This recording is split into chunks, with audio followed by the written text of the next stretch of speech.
जय हिंद। एक बार फिर से स्वागत है आप सभी का। आप जीके जीएस के मोस्ट इंपॉर्टेंट क्वेश्चन होने वाले हैं। ये प्रश्न आपके लिए बहुत ज़्यादा इंपॉर्टेंट होने वाले हैं। अब यहाँ पे आप देख सकते हैं कि आज की क्लास में पहले तो आपको करंट के भी क्वेश्चन मिलेंगे कुछ देखने को। उस अपने प्रश्न की तरफ और देखते हैं आज हमारे लिए क्या कुछ अलग है। और देखो, उन सभी मेरे भाई और बहनों को बहुत बहुत धन्यवाद जिन्होंने मेरा प्रॉपर अभी तक साथ दिया है और आगे भी इसी तरीके से अपना साथ, अपना प्यार और अपना दुलार अपने छोटे भाई पे बनाए रखेंगे। और चलते हैं दोस्त अब अपने क्वेश्चन की तरफ और देखते हैं आज हमारे लिए क्या क्या इंपॉर्टेंट होने वाले हैं। तो यहाँ पे आप देख सकते हैं कि सरकार ने हैती से भारतीय नागरिकों को निकालने के लिए कौन सा ऑपरेशन चलाया था। तो कौन सा ऑपरेशन चलाया था तो ये आपको पता होने चाहिए। और यहाँ पे देखो, इस प्रश्न का सही जवाब जो है वो आपका हो जाएगा इंद्रावती। इंद्रावती जो कि ऑप्शन ए में दिया गया है। और अगर यहाँ पे गंगा की बात करें, गंगा ऑपरेशन जो चलाया गया था वो चलाया गया था, जो आपने देखा जब यूक्रेन और रूस का युद्ध हुआ था तो यूक्रेन से फंसे नागरिकों को निकालने के लिए क्या किया था, गंगा ऑपरेशन चलाया गया था। अब देखो यहाँ पे देवी शक्ति भी दे रखा है। देवी शक्ति भी याद रखना कि हो सकता है आपसे पूछ लिया जाए। तो अफ़गानिस्तान में जो नागरिक फंसे हुए थे उन्हें निकालने के लिए जो देवी शक्ति ऑपरेशन चलाया गया था। तो यहाँ पे आप तीनों समझ चुके होंगे कि भारतीय नागरिकों को निकालने के लिए इंद्रावती आपका जो है वो हैती से, और गंगा जो है वो यूक्रेन से, और देवी शक्ति जो है वो अफ़गानिस्तान से। तो चलते हैं फिर अपने अगले प्रश्न की तरफ और देखते हैं हमारा अगला क्या है। देखो यहाँ पे दिया गया है, गुर्दा की पथरी मुख्य रूप से किसका बना होता है। तो ये देखो आपका इंपॉर्टेंट क्वेश्चन है दोस्त। अब यहाँ पे आपको पता होना चाहिए कि जो गुर्दा की पथरी है वो मुख्यतः किसका बना होता है। तो यहाँ पे जो आपका जैसे किडनी स्टोन भी बोलते हैं, क्या किडनी स्टोन भी बोलते हैं ना, तो यहाँ पे देखो किसका बना होता है आप तुरंत बताएंगे, कैल्शियम ऑक्सलेट। ऑप्शन बी आपका यहाँ पे क्या हो जाएगा, सही जवाब हो जाएगा। तो चलते हैं दोस्त अपने अगले प्रश्न की तरफ और देखते हैं हमारा अगला प्रश्न क्या है। तो यहाँ पे दिया गया है, नामचिक और नामफुक कोयले के भंडार कौन से राज्य में है। नामचिक और नामफुक कोयले के जो भंडार हैं वो कौन से राज्य में हैं, आपको यहाँ पे ये बताना है। तो देखो, इस प्रश्न का जो जवाब है वो आपका सही हो जाएगा अरुणाचल प्रदेश, जो कि ऑप्शन ए में दिया गया है। अब देखो, जम्मू कश्मीर में कौन सा है, तो जम्मू कश्मीर में भी याद रखना आपका है कौन सा, कलाकोट। कलाकोट है तो वो भी आप याद रखेंगे, कलाकोट। देखो, सभी प्रश्नों को नोट करते हुए चलेंगे तो हमें याद होने में बहुत ही ज़्यादा हेल्प हो जाती है। तो सभी को एक बार लिखना है और नोट करना है अपने नोटबुक में। और यहाँ पे देखो दिया गया है कि सत्यमेव जयते किस ग्रंथ से लिया गया है। सत्यमेव जयते, देखो ये इंपॉर्टेंट है यार, और ये आपसे सत्यमेव जयते है और गायत्री मंत्र है, ये आपसे पूछे जाएंगे। तो यहाँ पे देखो, सत्यमेव जयते जो है वो मुंडक उपनिषद से लिया गया है, जो कि ऑप्शन बी में दिया गया है। तो यहाँ पे आपका जो ऑप्शन बी है वो सही हो जाएगा। देखो, आपसे अगर गायत्री मंत्र पूछेगा तो आप क्या बताएंगे, ऋग्वेद से लिया गया है। और देखो, आपको मैं बता दूं, सबसे बड़ा वेद पूछा जाएगा तो वो, और सबसे पुराना आपका, तो वो आपका है ऋग्वेद। ठीक है, तो ये भी आप याद रखेंगे। और सामवेद जो है, सामवेद से भी याद रखना, यहाँ से संगीत लिया गया था, यहाँ से संगीत लिया गया था, तो ये भी आप याद रखेंगे। तो चलते हैं फिर अपने अगले प्रश्न की तरफ। देखो, यहाँ पे दिया गया है 2024 में किस मलयालम कवि को 33वें सरस्वती सम्मान 2023 के लिए चुना गया है। तो मलयालम कवि जो 33वें सरस्वती सम्मान 2023 के लिए चुना गया है वो कौन है। तो ये देखो, मैं आपको बताऊं, यहाँ पे एक चीज़ याद रखना, जो ये 2023 के पुरस्कार हैं ये 2024 में दिए गए। ठीक है, तो ऐसे भी याद रखना, इसलिए ये इंपॉर्टेंट बन जाते हैं। अब यहाँ पे आप क्या बताएंगे, तो यहाँ पे जो आपका सही जवाब है वो हो जाएगा प्रभा वर्मा, जो कि ऑप्शन ए में दिया गया है। तो ऑप्शन ए यहाँ से हो जाएगा आपका सही जवाब। और चलते हैं दोस्त अपने अगले प्रश्न की तरफ। देखो, यहाँ पे दिया गया है, संविधान के किस अनुच्छेद में धन विधेयक की परिभाषा दी गई है। संविधान के किस अनुच्छेद में धन विधेयक की परिभाषा दी गई है। तो यहाँ पे आपका कौन सा होगा, आप तुरंत कमेंट बॉक्स में बताएंगे अगर आपको पता है, और नहीं पता है तो आप नोट करेंगे आर्टिकल 110। आर्टिकल 110 जो कि देखो ये इंपॉर्टेंट है। 164 जो है ये क्या है, ये है मुख्यमंत्री की नियुक्ति। मुख्यमंत्री की नियुक्ति 164 में आ जाती है। 32 में मैं आपको रोज़ बता रहा हूँ, लगभग मैंने कल भी बताया था और परसों भी बताया था, 2 दिन से लगातार मैंने बताया। और आज इस प्रश्न का जवाब आप कमेंट बॉक्स में करेंगे कि अनुच्छेद 32 किससे संबंधित है। तो चलते हैं अपने अगले प्रश्न की तरफ। 42वें संशोधन द्वारा संविधान के किस अनुच्छेद में मौलिक कर्तव्यों को जोड़ा गया है? तो 42वें संविधान संशोधन द्वारा जोड़ा गया, ये तो आपको पता है। अब यहाँ पे आपको ये बताना है कि कौन से अनुच्छेद में मौलिक कर्तव्यों को जोड़ा गया है। तो यहाँ पे जो आपका सही जवाब है वो हो जाएगा अनुच्छेद 51A, जो कि ऑप्शन ए में दिया गया है। और देखो यहाँ पे अनुच्छेद 61 भी आपको पता होना चाहिए, क्योंकि मैं आपको ये भी रोज़ बताता हूँ कि महाभियोग की जो कार्रवाई है राष्ट्रपति जी पे, वो अनुच्छेद 61 के तहत की जाती है। तो ये भी आप याद रखेंगे। और चलते हैं दोस्त अपने अगले प्रश्न पे। देखो यहाँ पे दिया गया है, संविधान के किस अनुच्छेद में अल्पसंख्यकों के हितों के संरक्षण की व्यवस्था है? संविधान के किस अनुच्छेद में अल्पसंख्यकों के हितों के संरक्षण की व्यवस्था है? तो ये देखो आपके लिए इम्पोर्टेंट है। अब आप यहाँ पे बताइएगा, अगर आप एसआई की तैयारी कर रहे हैं तो ये आपके लिए बिल्कुल ज़रूरी है। और यहाँ पे देखो इसका जो सही जवाब आपका है वो हो जाएगा अनुच्छेद 29, जो कि ऑप्शन सी में दिया गया है। और 24 में क्या दिया गया है, ये शोषण के विरुद्ध कानून जो है कि 14 साल से कम उम्र के बच्चे जो हैं वो कारखानों में काम नहीं कर सकते हैं। और ये जो 25 है, ये आपकी धर्म की स्वतंत्रता और धर्म का अधिकार जो है प्रचार है वो आ जाता है। तो ये भी आप याद रखेंगे 25 में। और 29 आपका ये हो गया, 17 आपका अस्पष्टता है, 19 जो आपका है बोलने की स्वतंत्रता है, और 20-21 जो है पर्सनल स्वतंत्रता। तो ये देखो सभी आपको याद रखने हैं, आपसे पूछे जाएंगे दोस्त, और मैं आपको रोज़ बताता हूँ। और यहाँ पे देखो दिया गया है कि विद्युत का सबसे अच्छा चालक क्या है। अब यहाँ पे आप सोना तो वैसे पहले ही कट कर देंगे, लेकिन जब तांबा और चांदी देखेंगे तो मुझे लग रहा है कि 90% आप यहाँ पे कंफ्यूज हो जाएंगे। लेकिन आपको देखो अपना ये जो इसी तरीके से हमारे साथ पेपर में भी होता है कि हमें 2 ऑप्शन दिख रहे होते हैं, फिर हम किधर जाएं ये डिसाइड नहीं हो पाता है। तो इसीलिए कहते हैं कि चीज़ों को अगर लिखोगे तो कभी नहीं भूलोगे। तो यहाँ पे आपका जो प्रश्न का जवाब है वो हो जाएगा चांदी, जो कि ऑप्शन सी में दिया गया है। और जो तावा है ये याद रखना, ये दूसरा है, ठीक है।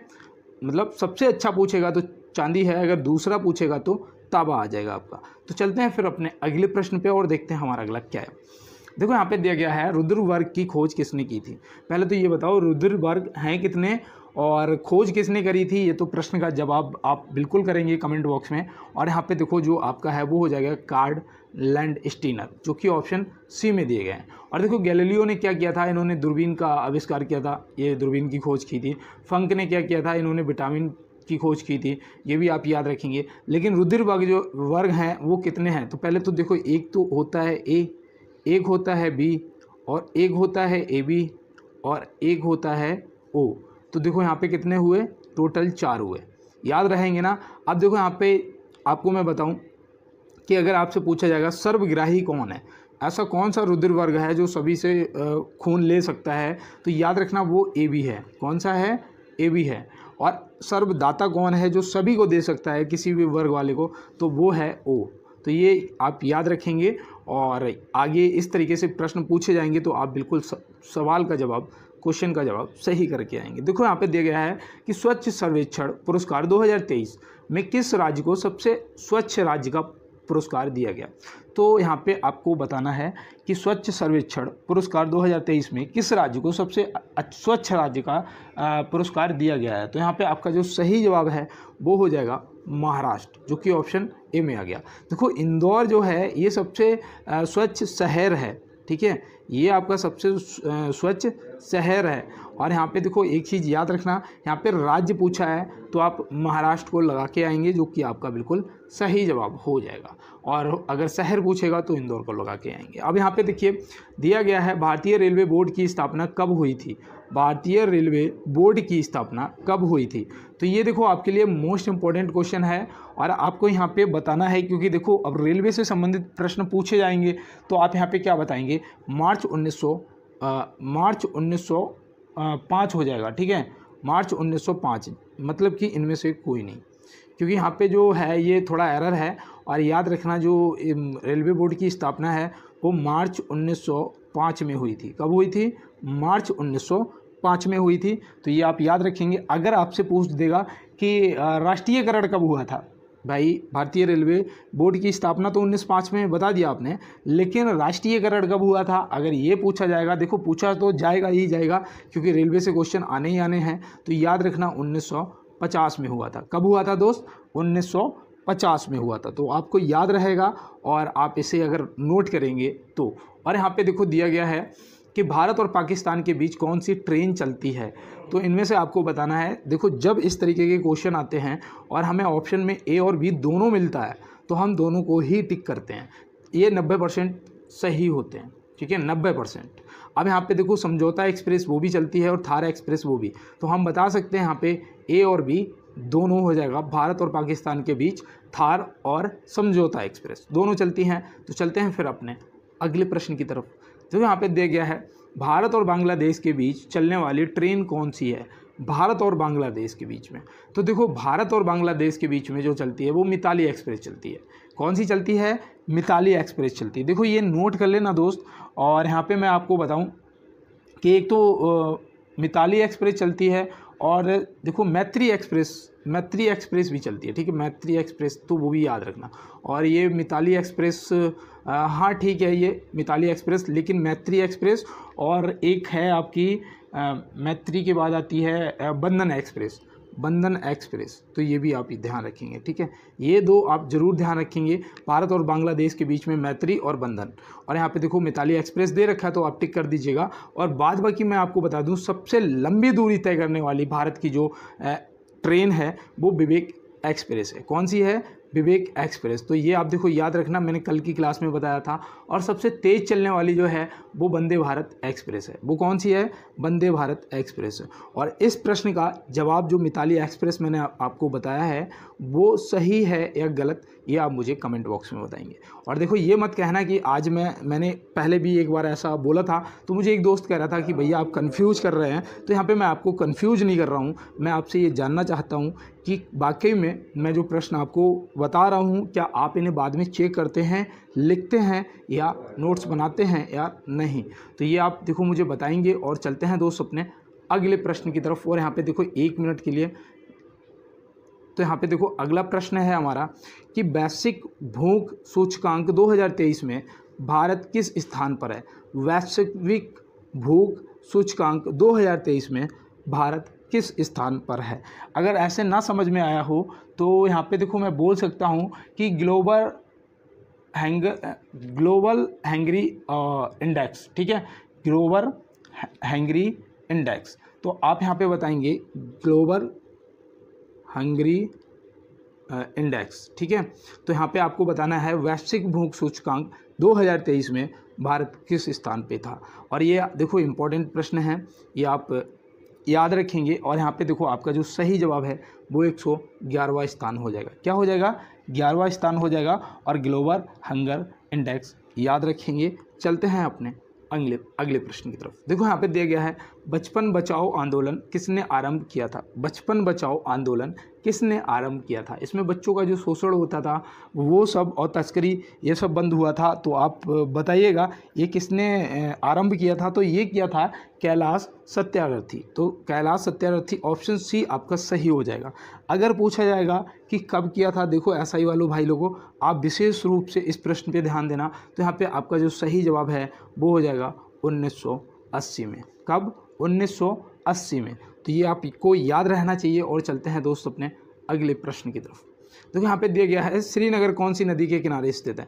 इसका आप जवाब करिएगा। देखो आप भी अपने भाई को सपोर्ट करने के लिए एक बार लाइक वाला थंब वाला बटन जरूर दबा देंगे और साथ में चैनल को सब्सक्राइब कर लेना, ताकि रोज़ आपको 50 क्वेश्चन इंपॉर्टेंट जिसमें करंट से लेकर हर टॉपिक से आपको क्वेश्चन मिलते हैं। और साथ में ज़्यादा से ज़्यादा क्लास को शेयर भी कर देना। तो यहाँ पे देखो अब चलते हैं अपने प्रश्न पे। और मैं उम्मीद करता हूँ कि आपने कर दिया होगा। देखो आप लोगों के सपोर्ट से ही 10 के कंप्लीट हुए हैं आज। तो मैंने आपको पहले ही ये सभी को कह रहा हूँ कि भाई सभी को बहुत बहुत धन्यवाद। और आप लोग अगर इसी तरीके से अपना सपोर्ट बनाए रहेंगे तो आने वाले टाइम में मैं आप लोगों की मदद कर पाऊँगा। देखो यहाँ पे श्रीनगर कौन सी नदी के किनारे स्थित है, तो यहाँ पे आपको इसका जवाब बताना। तो यहाँ पे आपका सही हो जाएगा झेलम नदी, जो कि ऑप्शन ए में दिया गया। देखो रामगंगा के किनारे आपका बरेली स्थित है, बरेली। तो ये देखो याद रखना, हो सकता है कि पूछ लिया जाए। सरयू के तट पर आपका अयोध्या है, तो ये भी याद रखेंगे। और मूसी के तट पर कौन सा है, तो मूसी के तट पर हैदराबाद है। और गंगा के तट पर आपका हरिद्वार है, तो ये भी याद रखना। वाराणसी है, ये भी याद रखना। तो इस तरीके से आप सभी को याद रखेंगे और एक बार पेपर में जाने से पहले देखेंगे। देखो यहाँ पे दिया है हिमरेखा या स्नो लाइन इनमें से क्या है, तो इनमें से क्या है हिमरेखा या स्नो लाइन, तो आप बताएंगे। और देखो ये एसआई और कांस्टेबल दोनों लोग देख लीजिएगा क्योंकि ये आरआरबी में पूछा जा चुका है। तो यहाँ पे आप क्या बताएंगे, यहाँ पे इसका सही जवाब है कि वह ऊंचाई जिसके ऊपर बर्फ स्थायी रूप से पूरा साल बनी रहती है उसे कहते हैं। तो ये वो लाइन है जिसके ऊपर बर्फ हमेशा बनी रहती है पूरे साल। तो ऑप्शन सी यहाँ पे क्या हो जाएगा, हमारा सही जवाब हो जाएगा। और कहते हैं कि ना थके हैं पैर मेरे और ना ही हिम्मत हारी है, मैंने देखे हैं कई दौर और आज भी सफ़र जारी है। तो दोस्त कंटिन्यू बने रहना है। और देखो जो मैदान से हारता है वो कभी भी जीत सकता है, लेकिन जो मन से हारता है उसका जीतना इम्पॉसिबल हो जाता है। तो दोस्त मन से बिल्कुल नहीं हारना है, संघर्ष करोगे सफलता मिलेगी। और यहाँ पे देखो दिया गया है कि विश्व का सबसे बड़ा द्वीप समूह कौन सा है, विश्व का सबसे बड़ा द्वीप समूह कौन सा है। तो यहाँ पे देखो आपका जो सही जवाब है वो हो जाएगा ग्रीनलैंड, जो कि ऑप्शन सी में दिया गया है। लेकिन अगर यहाँ पे आपसे पूछ दिया गया कि एशिया का सबसे बड़ा द्वीप समूह कौन सा है, तो आप क्या बताएंगे, तो आप बोर्नियो बताएंगे, जो यहाँ पे आपका दिया गया। तो इसे देखो याद रखना ये एशिया का है। और द ग्रेट निकोबार द्वीप ये जो है ये भारत का है, कहाँ का, भारत का है। तो ये आप याद रखेंगे, सबसे बड़े यहाँ पे दे रखे हैं आपको, विश्व का भी, आपको एशिया का भी, आपको भारत का भी। तो यहाँ पे सभी का स्क्रीनशॉट ले लो एक बार और चलते हैं दोस्त अपने अगले प्रश्न की तरफ। सॉरी, देखो यहाँ पे दिया गया है प्रधानमंत्री नरेंद्र मोदी ने सेला सुरंग का उद्घाटन कहाँ किया है। देखो ये आपके लिए करंट का क्वेश्चन, इंपॉर्टेंट क्वेश्चन है और यहाँ पे आप इसका जवाब क्या बताएंगे। तो यहाँ पे आपका सही जवाब जो है वो होना चाहिए अरुणाचल प्रदेश, जो कि ऑप्शन बी में दिया गया है। फयान कहाँ का निवासी था, फयान जो है वो कहाँ का निवासी था, तो आप यहाँ पे क्या बताएंगे। तो याद रखना फयान जो था वो चीन का निवासी था, कहाँ का था, चीन का निवासी था। तो पहली चीज़ तो ये है, आपको पता होना चाहिए। और आपको बता दूं ये एक बौद्ध भिक्षु था, ये बौद्ध भिक्षु था, तो ये भी आप याद रखेंगे, ठीक है। यहाँ पे ये भी आप याद रखेंगे, एक बौद्ध भिक्षु था। और देखो मैं बताऊं ये भारत जब आया था तो चंद्रगुप्त विक्रमादित्य के समय में भारत आया था और ये बौद्ध धर्म के अध्ययन के लिए आया था, ये बौद्ध धर्म के अध्ययन के लिए आया था। तो ये भी आप याद रखेंगे। और कई बार ये भी पूछा जा चुका है कि जो फयान था वो भारत में कितने वर्ष तक रहा, ये भी पूछा जा चुका है। तो याद रखना 6 वर्ष तक रहा, कितना, 6 वर्ष तक रहा। तो ये आप देखो याद रखेंगे दोस्त। और चलते हैं अपने अगले प्रश्न की तरफ और देखते हैं हमारा अगला क्या है। देखो यहाँ पे दिया गया है कि दक्षिण अफ्रीका यात्री इबन बतूता किसके शासनकाल में भारत आया था। दक्षिण अफ्रीका यात्री इबन बतूता किसके शासनकाल में भारत आया था।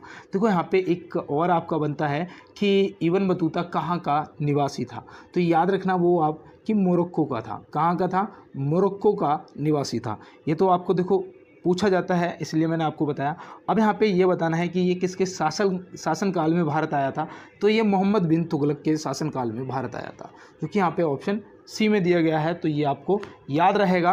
और देखो अगर सन पूछ देगा भाई, अगर आप एसआई की तैयारी कर रहे हो तो ये देखो क्वेश्चन यही होते हैं, इन्हें हार्ड बनाने का तरीका होता है कि कब आया था। अगर ये पूछ देगा तो आप क्या बताएंगे। तो आप याद रखना बहुत ही ईजी है, 1333 कब आया था, 1333 1333 में आया था। तो ये भी आप याद रखेंगे। और देखो चंद्रगुप्त मौर्य के दरबार में कौन आया था, तो देखो अगर याद हो आपको इंडिका किसी ने लिखी थी, वो कौन थे, मेगास्थनीज। तो ये मेगास्थनीज जो था ये आया था चंद्रगुप्त मौर्य के दरबार में। और हर्षवर्धन के दरबार में कौन आया था, तो मैंने इसको ट्रिक से एक बार याद कराया था, आपको याद हो कि हा और हा, मतलब जो आया था उसका नाम हा से है। तो हम क्या बताएंगे यहाँ पे, तो यहाँ पे हमारा हो जाएगा हर्षवर्धन के काल में हेनसांग आया था। कौन आया था, हेनसांग आया था। तो ये भी आप याद रखें। और ये भी देखो चीनी था, ये भी चीनी था ना, तो ये भी याद रखना। और चलते हैं दोस्त अपने अगले प्रश्न की तरफ। जातक किसका ग्रंथ है। देखो कल मैंने आपसे जैन धर्म का पूछा था, आज मैंने यहाँ पे आपसे जातक पूछा है, क्योंकि देखो ये पूछे जाते हैं और आप इसका सही जवाब लगाएंगे बौद्ध धर्म, जो कि ऑप्शन बी में दिया गया।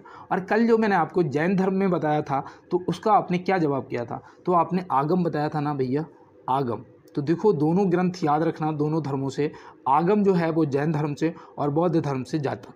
तो ये दोनों आपको याद रहेंगे ना। चलते हैं फिर अपने अगले प्रश्न की तरफ। देखो यहाँ पे दिया गया है, किसने बड़े पैमाने पर स्वर्ण मुद्राएं चलाई थी, किसने बड़े पैमाने पर स्वर्ण मुद्राएं चलाई थी। तो यहाँ पे आपके प्रश्न का जो सही जवाब है वो होना चाहिए कुषाण शासकों ने। कुषाण शासक ऑप्शन ए यहाँ पे हो जाएगा आपका सही जवाब। तो ये आप याद रखेंगे। और देखो यहाँ पे नंद वंश का संस्थापक भी पूछा जाता है, जो याद रखना महापद्मानंद था।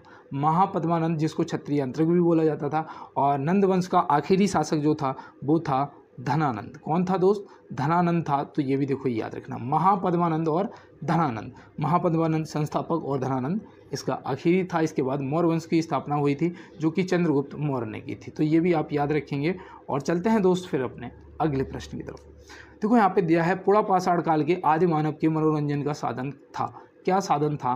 तो ये आप बताएंगे। देखो यहाँ पे आपका, अगर आपको प्रश्न का जवाब पता है तो ठीक है दोस्त, और नहीं पता है तो आप नोट करिए। उनका साधन था शिकार करना। क्या था? शिकार करना। देखो एक छोटा सा प्रश्न आता है कि प्राग ऐतिहासिक काल किसे कहा जाता है? तो इसका सीधा सा एक जवाब याद रखना, प्राग ऐतिहासिक काल पूछा जाता है, जो कि आप याद रखेंगे जिसका कोई लिखित वर्णन ना हो। देखो इसका बिल्कुल रटा रटाया जवाब है कि प्राग ऐतिहासिक काल किसे कहते हैं जिसका कोई लिखित वर्णन ना हो। तो चलते हैं फिर अपने अगले प्रश्न की तरफ और देखते हैं हमारा अगला क्या है।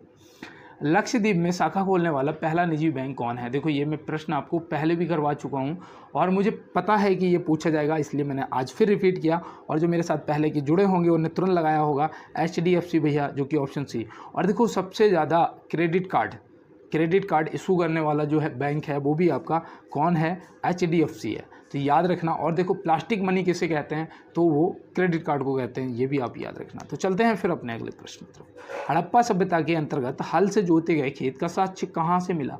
हड़प्पा सभ्यता के अंतर्गत हल से जोते गए खेत का साक्ष्य कहाँ से मिला? तो इसका देखो ये इंपॉर्टेंट है। और इस तरीके के अन्नागार पूछा जाता है, स्नानागार पूछा जाता है। तो यहाँ पे आप पहले तो इस प्रश्न का जवाब करिएगा। तो यहाँ पे आपका सही जवाब हो जाएगा कालीबंगन, जो कि ऑप्शन सी में दिया गया। और देखो यहाँ से एक चीज़ और मिली थी, काले रंग की चूड़ियाँ। देखो काले से काले याद रखना, काले से कालीबंगा, तो काले रंग की चूड़ियाँ भी मिली थी। तो ये भी आप याद रखेंगे। और देखो एक जो स्नानागार मिला था वो कहाँ से मिला था? वो मिला था मोहनजोदाड़ो से। स्नानागार कहाँ से मिला था दोस्त? तो वो मिला था मोहनजोदाड़ो से। और यहाँ पे आप ये भी याद रखेंगे, जो मोहनजोदाड़ो है वो सिंध प्रांत में पड़ता है, जो कि अब पाकिस्तान में है। कहाँ है? पाकिस्तान में। और मोहनजोदाड़ो को क्या कहते थे? तो मृतकों का टीला बोला जाता था। क्या बोलते थे? मृतकों का टीला। देखो ये भी पूछे जाएंगे आपसे। और देखो लोथल जो है वो कहाँ स्थित है, ये आप कमेंट बॉक्स में बताएंगे। तो चलते हैं फिर अपने अगले प्रश्न पे और देखते हैं हमारा अगला क्या है। ईस्ट इंडिया एसोसिएशन की स्थापना कब हुई थी? ईस्ट इंडिया एसोसिएशन और इंडिया एसोसिएशन, देखो ये दो तरीके के प्रश्न बनते हैं।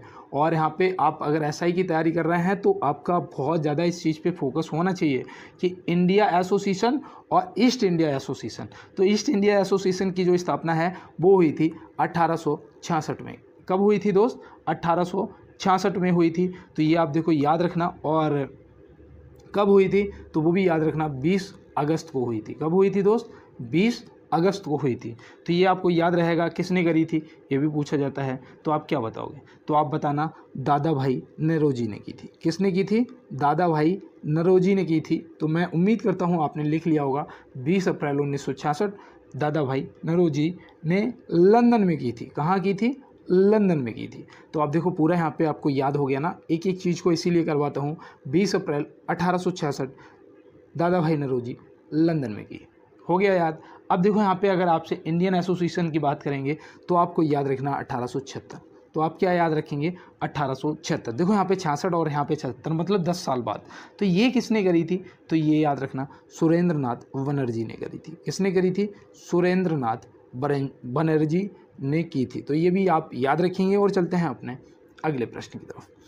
देखो यहाँ पे दिया गया है दीनबंधु किसका उपनाम है? दीनबंधु किसका उपनाम है और देशबंधु किसका उपनाम है? देखो ये आप नोट करने वाली चीज़ें हैं, दीनबंधु और देशबंधु। तो यहाँ पे आप बताइएगा जो दीनबंधु है वो किसका उपनाम है? तो दीनबंधु है यहाँ पे एंड्रूज दिया गया है ना, CF एंड्रूज का। और यहाँ पे देशबंधु की अगर बात करेंगे तो चित्तरंजन दास। देखो अगर देशबंधु की बात करोगे तो कौन हो गया? चित्तरंजन दास। तो ये भी देखो याद रखोगे ना दोस्त, भूल तो नहीं जाओगे। और यहाँ पे देखो वल्लभ भाई पटेल जी का भी याद रखना, इन्हें सरदार की उपाधि से सम्मानित किया गया। सरदार की उपाधि किसने दी थी? गांधी जी ने। कब? बारदौली के सत्याग्रह में। तो ये भी आपको याद रखना है। और चलते हैं दोस्त अपने अगले प्रश्न की तरफ। देखो यहाँ पे दिया गया है 2024 में कितने लोगों को भारत रत्न से सम्मानित किया गया है। 2024 में कितने लोगों को भारत रत्न से सम्मानित किया गया है। तो देखो यहाँ पे 2024 की बात है मेरे भाई, इससे आप ज़रूर नोट करना और यहाँ पे आपका सही जवाब हो जाएगा 5 लोगों को। 5 लोग मैं लिख देता हूँ और आप याद रखना। देखो एक तो है एम एस स्वामीनाथन। कौन है? M S Swaminathan. तो आपको ये याद रहेगा ना। देखो और ये तो हो गए पहले। दूसरे कौन है? तो दूसरे कर्पूरी ठाकुर। कौन है? कर्पूरी ठाकुर। तो देखो ये दूसरे हो गए, इन्हें भी याद रखना। और तीसरे लाल कृष्ण आडवाणी। तो लाल कृष्ण आडवाणी जी जो हैं ये तीसरे हो गए। और देखो चौथे चौधरी चरण सिंह। कौन हो जाएगा? चौधरी चरण सिंह। तो यहाँ पे देखो ये चौथे हो गए चौधरी चरण सिंह। और देखो पीवी नरसिम्हा राव। तो पीवी नरसिम्हा राव जो हैं वो 5वें हो गए। तो यहाँ पे 5 लोगों को दिया गया है और इनमें से ज़रूर आपसे पूछा जाएगा। और ये 5 नाम भी देखो, एम एस स्वामीनाथन और दूसरा आपके कर्पूरी ठाकुर जो हैं इन्हें याद रखना, लाल कृष्ण आडवाणी को याद रखना, और ये आपके चौधरी चरण सिंह हो जाएंगे, और ये आपके पीवी नरसिम्हा राव हो जाएंगे। तो यहाँ पे 5 लोग आपके पूरे हो जाते हैं। और चलते हैं दोस्त अपने अगले प्रश्न पे। भारत के पूर्वी तट पर प्राकृतिक बंदरगाह कौन सा है? पूर्वी तट पर पूछा गया है। तो यहाँ पे आप क्या बताएंगे? यहाँ पे आपका सही जवाब क्या होना चाहिए? देखो मैं उम्मीद करता हूँ कि इसका जवाब आप गलत नहीं करेंगे। तो इनमें से आपका विशाखापत्तनम हो जाएगा। और यहाँ पे जो बाद बाकी आपको दे रखे हैं कांडला बंदरगाह और मुंबई, तो ये आपके कहाँ हो जाएंगे? ये आपके देखो ये आपका पूर्वी है, तो ये आपके दोनों पश्चिम हो जाएंगे। तो ये भी देखो याद रखना, पश्चिमी पूछेगा तो आप कांडला और मुंबई बंदरगाह याद रखेंगे। तो चलते हैं दोस्त अपने अगले प्रश्न की तरफ और देखते हैं हमारा अगला क्या है। पिग्मी जनजाति कहाँ निवास करती है? पिग्मी जनजाति कहाँ निवास करती है? मैं रोज़ एक जनजातियों से आपको कराता हूँ। देखो यहाँ पे आपका जो पिग्मी जनजाति, यहाँ पे जो आंसर लगे हुए हैं वो गलत है, ठीक है, ये आप याद रखना। पिग्मी जनजाति अगर पूछा जाएगा तो ये कांगो के हैं। कहाँ के? कांगो के, जो कि अफ्रीका में पड़ता है। कहाँ पड़ता है? अफ्रीका में पड़ता है। याद रहेगा ना। आपको कल मैंने बताया था कुकी जनजाति। कौन सी बताई थी?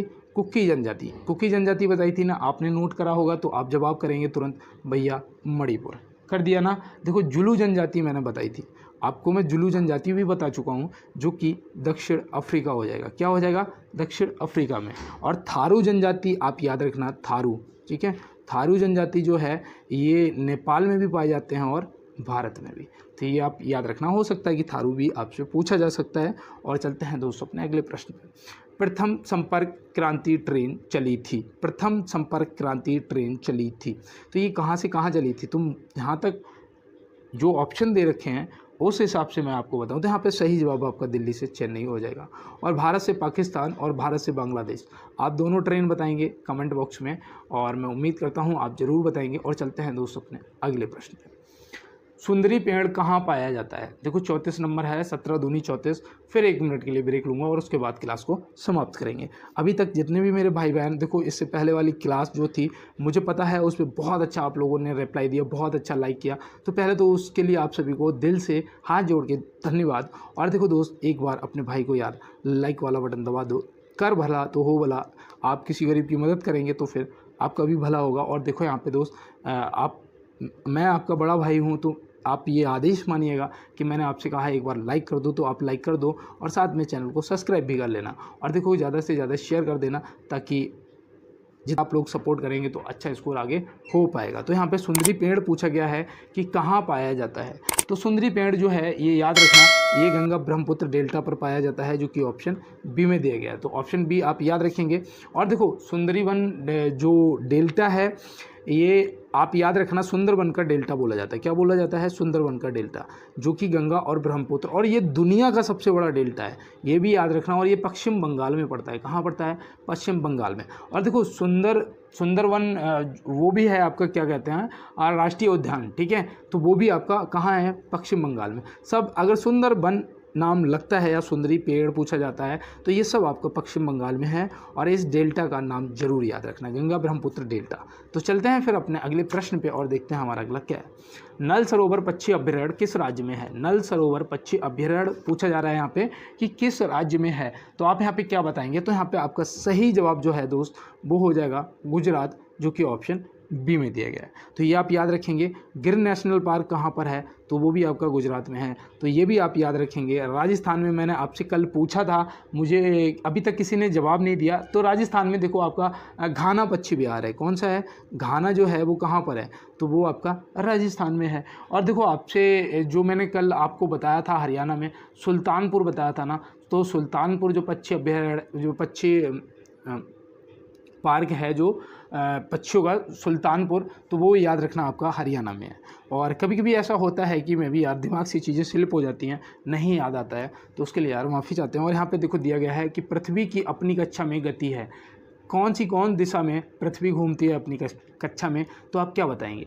तो याद रखना जो पृथ्वी है वो पश्चिम से पूर्व को घूमती है। कहाँ? पश्चिम से पूर्व को। तभी तो देखो सूर्य कहाँ जाता है, सूर्य पूर्व से पश्चिम को जाता है, उल्टा जाता है ना। तो ऐसे आप याद रखेंगे, तो एक दूसरे के विपरीत घूमते हैं तभी ऐसा हो पाता है। अब यहाँ पे दिया गया है देखो 2024 में कितने लोगों को कीर्ति चक्र प्रदान किए गए हैं। तो 2024 में कितने लोगों को कीर्ति चक्र प्रदान किए गए हैं, तो ये देखो आपके लिए इंपॉर्टेंट क्वेश्चन बन जाता है। अब यहाँ पे आप क्या बताएंगे? टोटल 6 लोगों को किया गया है। कितने? टोटल 6 लोगों को। और देखो 16 लोगों को शौर्य चक्र प्रदान किए गए हैं। 16 लोगों को शौर्य चक्र प्रदान, तो ये भी देखो याद रखना। और वीरता के लिए टोटल जो है वो 80 पुरस्कार दिए गए हैं। कितने? टोटल 80 पुरस्कार की घोषणा हुई है, ये भी आप याद रखेंगे। और देखो मैंने आपको उधर उस दिन पद्म पुरस्कार बता रहा था, तो 5 जो हैं वो 5 विभूषण पद्म विभूषण जो हैं, और 17 जो दिए गए थे वो पद्म श्री दिए, वो पद्म भूषण दिए गए थे, ठीक है। और जो पद्म श्री थे वो 110 दिए गए थे, और टोटल ये 132 दिए गए थे। तो ये देखो मुझे कैसे याद हुए, क्योंकि मैंने इनको नोट किया और प्रॉपर आप लोगों के साथ में शेयर करता रहा।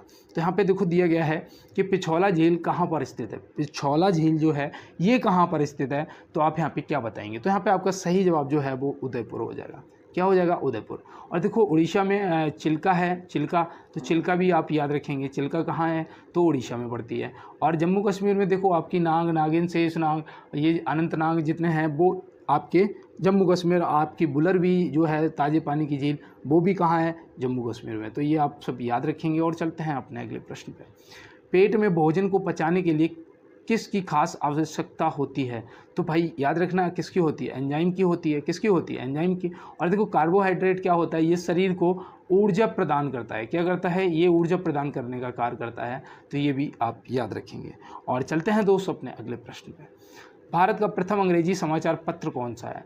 बताइएगा। अगर आपको किसी को भी पता है तो इसका जवाब आप जरूर करेंगे। मैं रुक जाता हूं 10 सेकंड के लिए। आपने अगर इसका जवाब कर दिया कमेंट बॉक्स में, तो अब मैं आपको बताने वाला हूं दी बंगाल गजट। क्या आपका चेक करिएगा, सही जवाब है जो कि ऑप्शन सी में दिया गया। और देखो यहाँ पे आपसे पूछा जा सकता है कि ये कब स्टार्ट हुआ था, किसने किया था, तो ये सब आपसे पूछा जा सकता है ना। तो आप याद रखना कि ये जो बंगाल गजट स्टार्ट हुआ था, ये हुआ था 1779 में। कब हुआ था दोस्त? 1779 में। कहाँ? कोलकाता में। कहाँ हुआ था दोस्त? कोलकाता में स्टार्ट हुआ था। और देखो किसने किया था? जेम्स आंगस्टन ने किया था। किसने? जेम्स आंगस्टन ने किया था। तो ये भी देखो याद रखना दोस्त, और आपसे हो सकता है कि पूछ लिया जाए। और चलते हैं। और ये देखो इंडियन ओपिनियन और यंग इंडिया, ये दोनों याद रखना, ये महात्मा गांधी जी ने किए थे। चलो, किसने? महात्मा गांधी जी ने। और देखो ये हो सकता है कि आपसे पूछ लिया जाए। तो चलते हैं अपने अगले प्रश्न की तरफ और देखते हैं हमारा अगला क्या है। संगम साहित्य किस भारतीय भाषा से संबंध है? संगम साहित्य किस भारतीय भाषा से संबंध है? तो ये देखो इस तरीके के पूछे जाएंगे। आप क्या बताएंगे? तमिल लगाएंगे, जो कि आपका बिल्कुल सही जवाब हो जाएगा। और देखो मैं रोज़ आपसे कहता हूँ, आप किसी भी एग्जाम की तैयारी कर रहे हैं, ये आपके लिए क्वेश्चन इंपॉर्टेंट हैं। और यहाँ पे देखो दिया गया है पूर्वी घाट की सर्वोच्च चोटी कौन सी है? पूर्वी घाट की सर्वोच्च चोटी कौन सी है? तो आप यहाँ पे क्या बताएंगे? यहाँ पे आपका जो सही जवाब है वो क्या हो जाएगा? तो आप तुरंत बताएंगे महेंद्रगिरी। महेंद्रगिरी ऑप्शन ए आपका क्या हो जाएगा? सही जवाब हो जाएगा। तो मैं उम्मीद करता हूँ यहाँ पे मैंने जितने भी प्रश्न अभी तक आपको बताए हैं आपने नोट किए होंगे। और अगर आपसे यहाँ पे दक्षिण घाट की पूछेगा तो आप क्या बताएंगे? तो अन्नामुड़ई जो है ये आपके दक्षिण घाट की हो जाएगी। तो ये आप याद रखेंगे। और चलते हैं दोस्त अपने अगले प्रश्न की तरफ। देखो यहाँ पे पूछा गया है सूर्य के चारों ओर परिक्रमा करने वाले खगोलीय पिंड क्या कहलाते हैं? तो सूर्य के ओर चारों ओर जो परिक्रमा करते हैं उन्हें सबको ग्रह कहते हैं। क्या कहते हैं? ग्रह कहते हैं। तो यहाँ पे देखो ज़्यादा सोचना था ही नहीं, इस तरीके के जब क्वेश्चन पूछे जाएंगे तो आप बिल्कुल नहीं सोचेंगे। और देखो पुच्छल तारे से भी एक प्रश्न बनता है। क्या बनता है? ये कितने दिनों के बाद दिखाई देता है, ये पूछा जाता है। तो याद रखना ये 76 वर्ष बाद दिखाई देता है। कितना? 76 वर्ष बाद। मतलब कि आदमी, कोई भी आदमी वो अपने जीवन में एक ही बार देख पाएगा भाई, है ना। तो चलते हैं फिर अपने अगले प्रश्न की तरफ। तो यहाँ पे दिया गया है, हाल ही में भारतीय नौसेना में शामिल किया गया पहला सर्वेक्षण पोत कौन सा है? देखो ये आपका हाल ही का है, तो ये इम्पोर्टेंट है। आप इसका जवाब क्या करेंगे? तो यहाँ पे आपका जो सही जवाब है वो हो जाएगा INS संध्या, जो कि ऑप्शन बी में दिया गया है। तो ऑप्शन बी लगाएंगे, बिल्कुल सही जवाब। और चलते हैं दोस्त अपने अगले प्रश्न की तरफ। देखो यहाँ पे दिया गया है, भारत में वर्तमान विदेश मंत्री कौन है? भारत में वर्तमान विदेश मंत्री कौन है? तो यहाँ पे आपका सही जवाब जो है वो हो जाएगा डॉक्टर एस जयशंकर। क्या हो जाएगा? डॉक्टर एस जयशंकर जी जो हैं वो भारत के वर्तमान विदेश मंत्री हैं। और अमित शाह जी और राजनाथ सिंह जी कौन हैं, ये आप दो कमेंट बॉक्स में बताएंगे, क्योंकि ये प्रश्न मैं कल आपको बता चुका हूँ। तो चलते हैं दोस्त अपने अगले प्रश्न की तरफ। और तभी मैं कहता हूँ कि प्रीवियस क्लासों को अगर आप देख लेंगे ना, तो आगे आपका रिदम बना रहेगा कि आप किस टॉपिक से कौन कौन से प्रश्न किस तरीके से हम लोग करते हुए जा रहे हैं। अब यहाँ पे देखो दिया गया है, पहली आधुनिक पटसन मिल स्थापित हुई थी। पहली, तो पहली जो है वो कहाँ हुई थी, यहाँ पे आपको ये बताना है। तो याद रखना ये प्रश्न इंपॉर्टेंट भी है, आपके RRB में पूछा भी जा चुका है दोस्त, ये RRB में पूछा भी जा चुका है। अब आप क्या बताएंगे? रिसरा में हुआ था। और देखो यहाँ पे आप याद रखना कि पूछ लिया जाए कि कब हुआ था, तो वो भी याद रखना 1855 में हुआ था। कब हुआ था दोस्त? 1855 में हुआ था। और देखो यहाँ पे मैं आपको बताऊँ कि ये तो आपका हो ही जाएगा। और ये कहाँ पर हुआ था, हो सकता है ये भी पूछ ले, ये कोलकाता में हुआ था। रिसरा जो है ये कहाँ पड़ता है? कोलकाता में पड़ता है। मुझे पता था कि ये डाउट होगा आप लोगों को। देखो यहाँ पे बिहार भी याद रखना, बिहार में क्या हुआ था? तो यहाँ पे पहले लौह इस्पात उद्योग जो था वो स्थापित हुआ था। क्या हुआ था? लौह इस्पात उद्योग। तो ये भी आप याद रखेंगे। और चलते हैं दोस्त अपने अगले प्रश्न की तरफ। किस धर्म सुधारक की मृत्यु भारत के बाहर हुई थी? किस धर्म सुधारक की जो मृत्यु है वो भारत के बाहर हुई थी? तो आप यहाँ पे क्या बताएंगे? तो यहाँ पे आपका जो सही जवाब है वो होना चाहिए राजा राम मोहन राय जी, जो कि ऑप्शन है। इनकी समाधि स्थल पूछी जाती है, जो कि मैंने आपको उस दिन भी बताया था, ब्रिस्टल। ब्रिस्टल बताया था ना, ब्रिस्टल कहाँ पड़ता है? आप बताइएगा, मुझे कमेंट बॉक्स में बताइएगा ब्रिस्टल कहाँ पड़ता है। और देखो मैं बताऊँ, ये जो ब्रिस्टल है ये एवन नदी के किनारे स्थित है, एवन नदी के किनारे स्थित है। तो ये भी आप याद रखेंगे। और देखो इन्हें जो राजा राम मोहन राय जी हैं, इन्हें आधुनिक भारत का जनक भी बोला जाता है। क्या बोला जाता है? आधुनिक भारत का जनक भी बोला जाता है। तो ये भी आप याद रखेंगे और इन सभी प्रश्नों को नोट करते हुए चलना है। और देखो नेक्स्ट है हमारा कि भारत में दास प्रथा कब अवैध घोषित किया गया है? भारत में दास प्रथा कब अवैध घोषित किया गया है? ये भी RRB के पेपर में पूछा जा चुका है। आप यहाँ पे क्या बताएंगे? तो यहाँ पे आपका जो सही जवाब वो 1843 हो जाएगा। क्या हो जाएगा? 1843 हो जाएगा। तो चलते हैं फिर अपने अगले प्रश्न पे। और हमारे दो प्रश्न रह रहे हैं। देखो यहाँ पे पूछा गया है, रानी लक्ष्मीबाई का मूल नाम क्या था? 1857 की क्रांति में झांसी से क्रांति का नेतृत्व किया था रानी जी ने। और देखो यहाँ पे इनका नाम जो है वो मणिकर्णिका है। तो ये भी आप याद रखेंगे। और इन्हें देखो मनु भी बोला जाता था, इनके बचपन का जो नाम है वो मनु भी है। तो ये भी याद रखेंगे। ये कहाँ की थी? तो ये बनारस की थी। इन्हें बनारस की लोकल क्वीन या हाँ लोकल, शायद लोकल गर्ल या लोकल क्वीन बोला जाता था। ये आप देखो मुझे बताएंगे। और ये मैं थोड़ा कन्फ्यूज हो रहा हूँ यहाँ पे कि क्वीन या फिर लोकल गर्ल। तो लोकल गर्ल हो सकता है। और यहाँ पे देखो दिया गया है, ग्लोबल इलेक्ट्रिसिटी रिव्यू रिपोर्ट के अनुसार 2023 में सौर ऊर्जा उत्पादन में भारत का कौन सा स्थान है? देखो जिसने ये लास्ट क्वेश्चन नहीं देखा होगा दोस्त, मैं आपको बता दूं, जब वो क्लास के वो जो पेपर के अंदर देखोगे ना, तब आप कहोगे कि भैया काश हमने उस टाइम देख लिया होता। तो यहाँ पे देखो आप क्या बताएंगे, जो भारत है वो तीसरे नंबर पर आ गया है। क्या? तीसरे नंबर। और ये जो लिस्ट है, जो रिपोर्ट है, ये 2024 में जारी की गई है। तो ये भी आप याद रखना, 2024 में जारी की गई है। तो ये भी आप याद रखेंगे। और देखो मैं आपको बता दूं आज कैसी क्लास आपको लगी, आप अपना फीडबैक जो है वो कमेंट बॉक्स में ज़रूर बताइएगा। और साथ में क्लास को एक बार लाइक वाला बटन ज़रूर दबाएंगे, साथ में चैनल को सब्सक्राइब भी करेंगे और ज़्यादा से ज़्यादा क्लास को यार शेयर भी कर देना। और मिलते हैं दोस्त नेक्स्ट क्लास में नेक्स्ट प्रश्नों के साथ में। तब तक के लिए मेरे सभी दोस्तों को मेरा जय हिंद।